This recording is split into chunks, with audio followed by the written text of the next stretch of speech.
Nagliyab ang isang modern jeepney sa Arellano Street sa Dagupan City.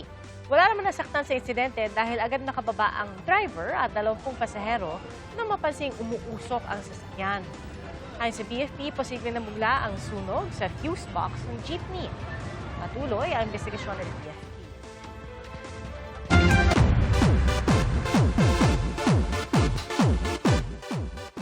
Certified fanboy ang anak ni Marian Rivera at Dingdong Dantes na si Sixto na makilala ang iniidolong si Michael V. At sina Shira Diaz at E.A. Guzman naman may kwelang entry sa Kikay Trend. Ating saksihan. In a world full of bebots,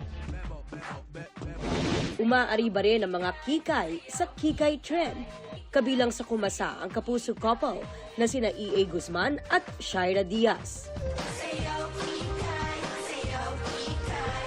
Sabi ni Shira, ayaw magpatalo ng kanyang hubby kaya pinagbigyan na niya.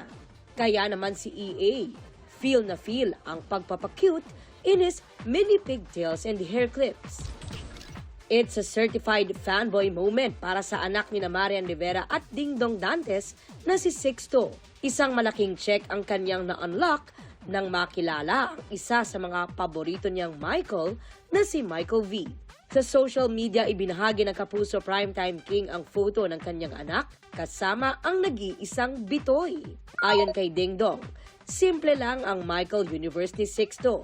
Si Michael Schumacher para sa speed, Michael Jordan para sa hoops, at Michael V para sa good vibes at comedy.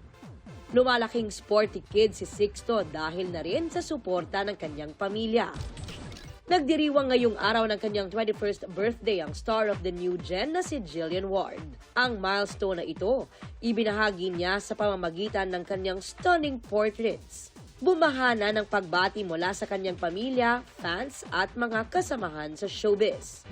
Umuulan din ang happy birthday greetings para kay Lexi Gonzalez. Chillin' by the beach sa Lexi as she turns 26.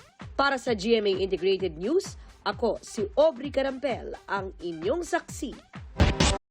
Mga kapuso, maging una sa saksi. Mag-subscribe sa GMA Integrated News sa YouTube para sa iba't ibang balita.